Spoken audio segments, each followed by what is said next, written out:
Hello, and thank you for joining me for this episode of Behind the Curtain. I'm your host, Gio Battaglia, and look at this. This looks very reminiscent of a certain logo that we just saw. I am filming today in my Behind the Curtain with Gio Battaglia t-shirt. A few exclusive ones were made. I made one for my father for Father's Day. I made myself one here with the long sleeve, and I made my mother a zip-up as well. Just some personal touches, nothing that is for public access yet, but I just thought that was fun to spotlight in this episode here. Going to be talking about a few different things today in this episode. We do have some fun celebrity interviews planned in just a little bit here, but I actually want to start off with a movie trailer.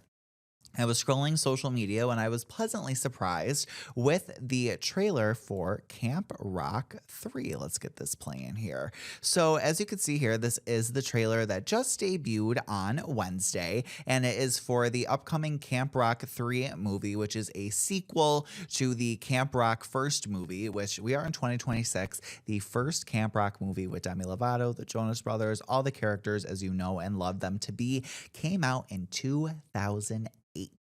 And the Camp Rock 2 Final Jam came out in 2010, which gave us the lovely hit Wouldn't Change a Thing by Demi Lovato and Joe Jonas. So the first thing I like to see with a reboot here is who is coming back. In this film, we have the Jonas Brothers serving as Connect 3. That is the band that they played in Camp Rock, and it's still on the fence. I just saw a clip actually of Nick Jonas saying that the Jonas Brothers don't know if the Connect 3 band members are brothers in the film, if that, fact transitions over to the film like we know the Jonas Brothers to be, because in the first movie, I saw another clip of Kevin Jonas, and just from my knowledge of Camp Rock in general, he says that Camp Rock is where Connect 3 connected. And then Joe Jonas's character in the first movie is at camp with his uncle, who is only kind of presumed to be Joe's uncle in the film. So are the Jonas Brothers brothers in the Camp Rock universe? You got to let us know. Let me know over on my Twitter. It's Gio Battaglia _. So the Jonas Brothers are coming back, and Maria Canales Barrera, who we know as Mitchie's mom. I think we got a clip of her actually in the trailer here. Let's see if we can get it. Oh, yep, there she is right there. So she will be playing a camp counselor there, Connie Torres, who we know and love. Now, Demi Lovato obviously starred in the first two films as Mitchie. She is coming back as executive producer. I've also seen some clips of Demi. I just love following my Disney Channel lore here, as you've seen with Hannah Montana interviews and things like that. She is coming as executive producer on this film. So a cameo is not out of the question, but she is involved in the project. All right, so that was step one. Who is coming back for this movie? And we see the Jonas Brothers and Maria Canales Barrera come back in those formats. But now, how do we make the new characters feel like they are part of the Camp Rock universe while paying homage to the original films, while giving an original storyline? So Connect 3, the Jonas Brothers, they come back to camp after their opening act cancels last minute, and they are hosting a competition at Camp Rock to find fresh new talent to perform on their national tour. So that is where the new campers come in. We see the end of Camp Rock 2, where the camps go head to head, and we see Camp Rock take the loss. Sorry, if it's a spoiler alert, you had 16 years. So of course, all of the characters that I want to talk about are not lining up here. I want to talk about Sage. This is Sage here that we see on screen now. She is played by Leimani Segura, and she is playing Sage. So newcomer Sage is determined to win and won't let her gifted slacker brother Desi get in the way. I need a picture of what Desi looks like. I'm actually not too sure. But as you can see here, Camp Rock, the initial story, while it is focused on music, it does also follow Mitchie, Demi Lovato, and Joe Jonas's character, Shane Gray. Their little love story that begins. So, of course, we cannot have a Disney Channel film without a lovely love story there. And that is where Malachi Barton comes in as Fletch. Now, when Joe Jonas came into the original Camp Rock movie, he did have that bad boy rocker edgy era. And Disney Channel actually, I feel, went out of the box thinking for how they introduced Malachi's character as Fletch. They bring him in a police car, and there he is performing there. But clearly with the love of music, he sees that He doesn't have to be troubled. I don't know. I'm excited to actually learn a little bit more of the background of this character. With some of the things Disney Channel has done, it has been pretty questionable about how they will translate to new audiences, to those that love the movies, kind of just surround a universal audience. So I think that the storyline here actually sounds pretty good. We get, yes, the competition heats up with Fletch, a dreamy bad boy guitarist. And then we have some other characters as well. But look at the people at the camp. They look like they are having a ball. I'm very interested in Liamani. I've been doing some research on the current kind of circle of stars that Disney Channel has right now. And it looks like Kylie Cottrell, who has been, I think she started in a show about she was babysitting like alien kids or something similar to that. And then we saw her in the Descendants series, which we saw Dove Cameron and Cameron Boyce, all of those amazing actors and actresses, kind of pave the foundation for. So I'm excited to see how these voices here add to the universe. So I do actually have a few questions for the audience this time instead of celebrities. What are you most excited to see with Camp Rock 3? Have you listened to the song One Beat Away? I listened to it. Now, I did see a clip of the song while the user who posted it was comparing Liamani to Demi Lovato. And I just feel like with the Disney Channel circle of stars that were around in 2008 when Camp Rock first came out, there's just no comparison there. I think both are absolutely two beautifully gifted, talented vocalists. I've been following Liamani since she was in the Cheryl Porter vocal coach videos. If you recognize that voice or face at all or anything, I'm wondering where you can point her to. She was in a vocal coach, very viral vocal coach's video, where she was just doing vocal exercises, and you can just hear the talent that was oozing out of her from there. And we've seen that carry on into the Disney Channel, and I think it's really going to shine in this movie. So I'm excited about that. Let me know what you're excited for there. And yeah, just what is your favorite part about the Camp Rock experience? So I wanted to talk about Camp Rock, or universe, I should say, not experience. So I definitely wanted to talk about Camp Rock there. So thanks for the little bit of discourse there. If you hadn't seen the trailer, I wish we could show you the sounds from that, but you get a good look into it with the visuals there. We are going to head to break just a little quickly here, because coming up, they are coming running around to CMAC. Blues Traveler is headed to the venue in Canandaigua on August 9th. I had a chance to speak with one of the band's members, and you can hear our conversation coming up after the break. We'll be right back.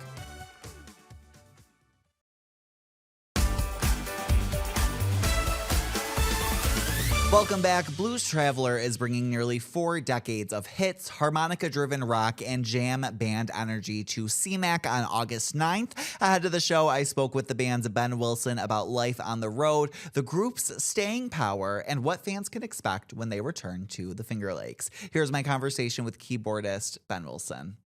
I'm excited. Rock and roll. Why are you excited? I love Blues Traveler. Right on. The few and the proud. Absolutely. My dad and I were driving. He has a red little Gio convertible, and it was summer, and obviously the top was down, and Runaround came on the radio. I was like, I've never heard this song before, probably about 7 or 8 years ago. And I said, oh, this is a fantastic song. So Right on. 7 or 8 years ago. How old does that make you?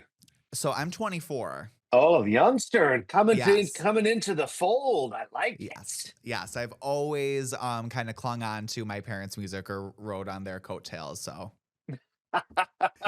I think that's it's more common because there's been a contraction in the music industry for, and all these algorithms are the ones deciding what you listen to. I've read more and more that, uh, young people are turned on to different music than us old timers, but there's been a real convergence around them feeding us the same songs because of similar tastes. So you guys are listening to all the music that we listened to when we were growing up. It's crazy.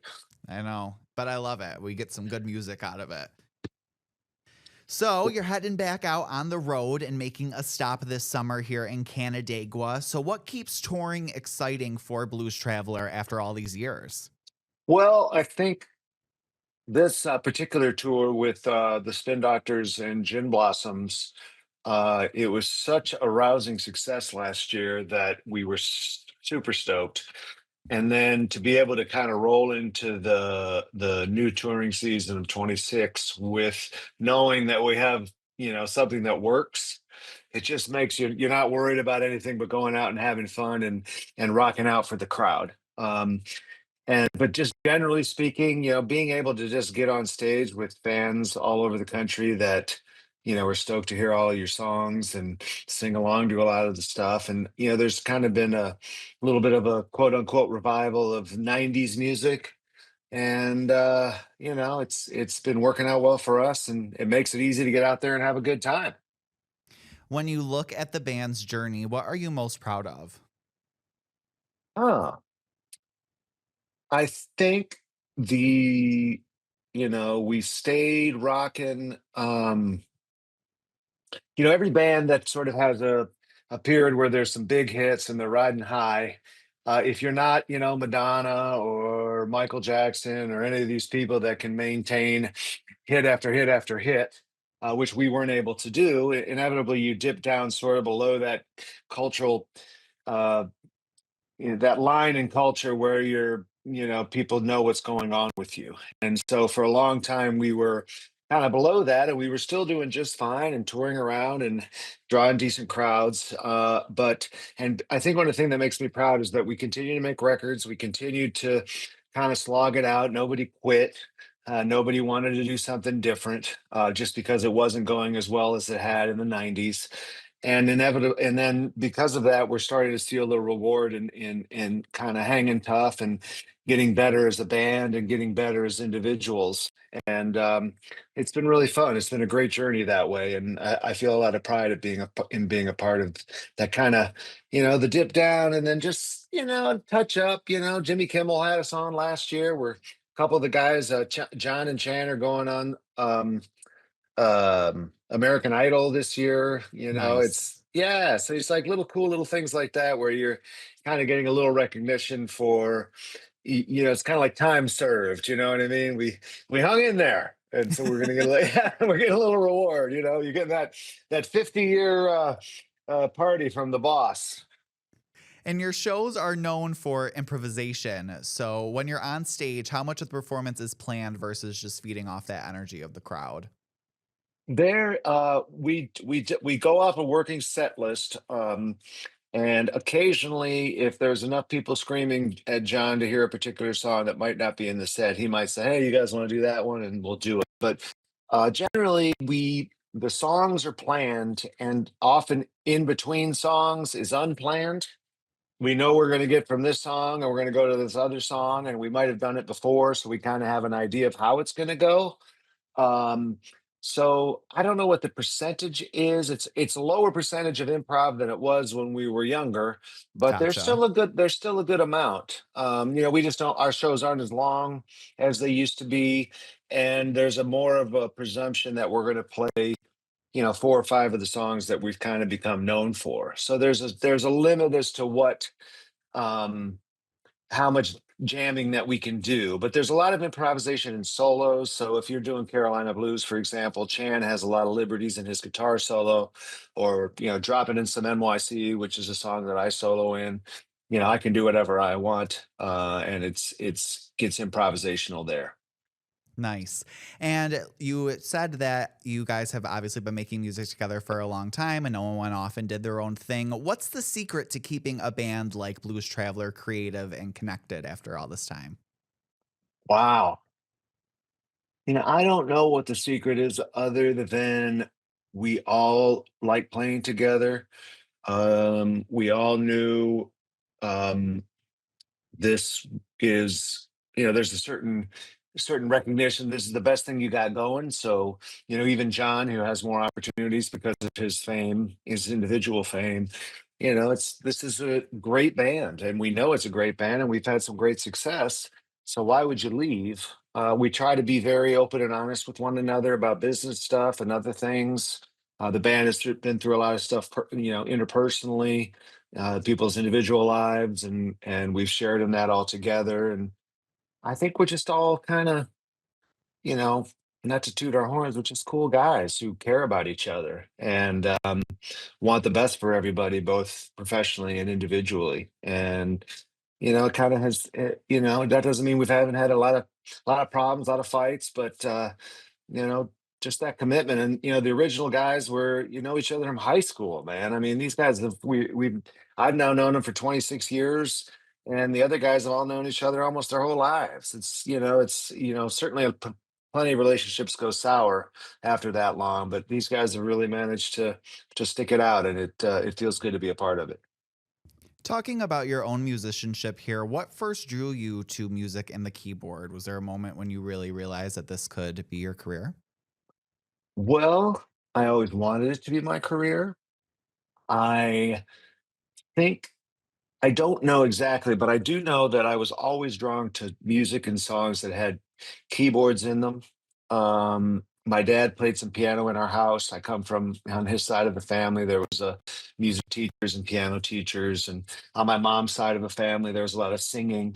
So music's always been around me. But I think, in terms of piano specific, hearing the stuff that my dad was playing, and it just kind of resonated with me, a lot of boogie woogie and blues things. And then growing up with the classic rock things and hearing the Doors and Santana and those bands that really featured organ or keyboards. It was either that or grabbing my mom's broomstick and pretending that either it was a mic stand and I was Mick Jagger, or it was a guitar and I was Keith Richards. So I guess I've always been a closeted envious. I've been envious of. I don't know how to say that properly. Envious of guitar players, but I don't come right out and say it. Is there a moment after so many years on the road that still makes you laugh when you think about it? Oh gosh. Well, maybe a little bit of an inappropriate one is we stopped at the truck stop at 3 o'clock in the morning, and there was a fart machine that was for sale. And John, of course, it was John. He bought it, and then we all went and sat in the diner. And I don't know what the hell I was doing up at 3 a.m. because I never stay up late, but I was. And he was just having the best time. There's John Popper. And this was early on in my tenure. I joined in 2000. So we were still pretty well known, and people would have known who he was, just having a great time pressing that fart machine button and seeing who would pay attention. I don't know why that came to me, but it did. Right, I haven't remembered that in a long time, but That's it still funny. makes me laugh. Yeah, for sure. What song, throughout this set list is the one that you feel most connected to with the audience? Oh, with the audience, it would have to be "Run Around Her Hook." Mhm. Um, they just, those were huge hits. It's what put us on the map, as John always said. It paid for our houses.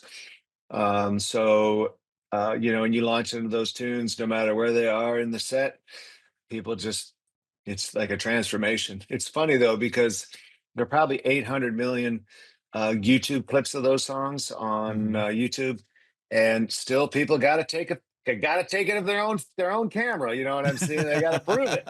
It's just funny, like what you see out there, but it's great. There was a period during earlier on, and when I where the band was sort of fighting with the kind of the pop element side of things and the jam band elephant side of things. We didn't always want to play our hits, and we realized how stupid that was after a while. I mean, we can do both, and it's been we found a happy place, and it's good. Nice. I'm sure the fans appreciate it as well. Your August stop here at CMAC is such a classic summer venue here in Western New York. What do you love about playing the outdoor amphitheaters like that? Well, it's just a different vibe, You get Mhm. out, you're outside. It's a beautiful evening. You often, and it just feels like summer. It feels like rock and roll. You know what I mean? All those me growing up, there are all these festivals all over the place that you see these live recordings of. You buy the vinyl for the Atlanta uh, festival and the New Orleans Jazz Festival and this festival and that festival, and it's just Woodstock. It just kind of to me it just defines outdoor rock and roll, and it's not the huge place. They're big, but they're not the huge places. Where the Who used to play or the Rolling Stone would play in these ginormous domes where the sound was terrible and you had no connection to the band. You still feel like there's some connection. They're big enough to be exciting, and there's a lot of people and that energy can stir you, but they're small enough and the sound is good enough that it feels like a fun, good show. Nice. And for fans thinking about coming out to the show, what can they expect from a Blues Traveler concert right now? A lot of fun, I think. That's what we see out there. It just seems like we try hard to translate that initial bar and band energy that we had coming up, and translate that into bigger stages. And you're going to hear great songs. You're going to hear one of the great musicians of our time, John Popper, singer and harmonica player, and not too shabby of a band backing him up, playing songs that a lot of the words to.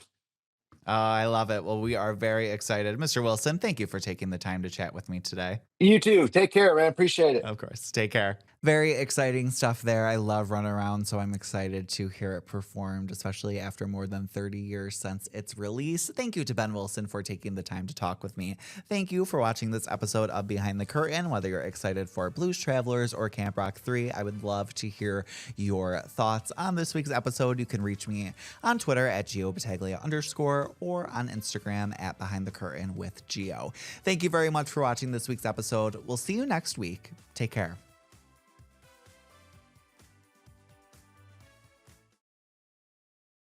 Get the Rochester First streaming app today for everything you love from News 8 On Demand, plus exclusive shows you won't see anywhere else. Search ROC and download for free on Roku, Amazon Fire, and Apple TV.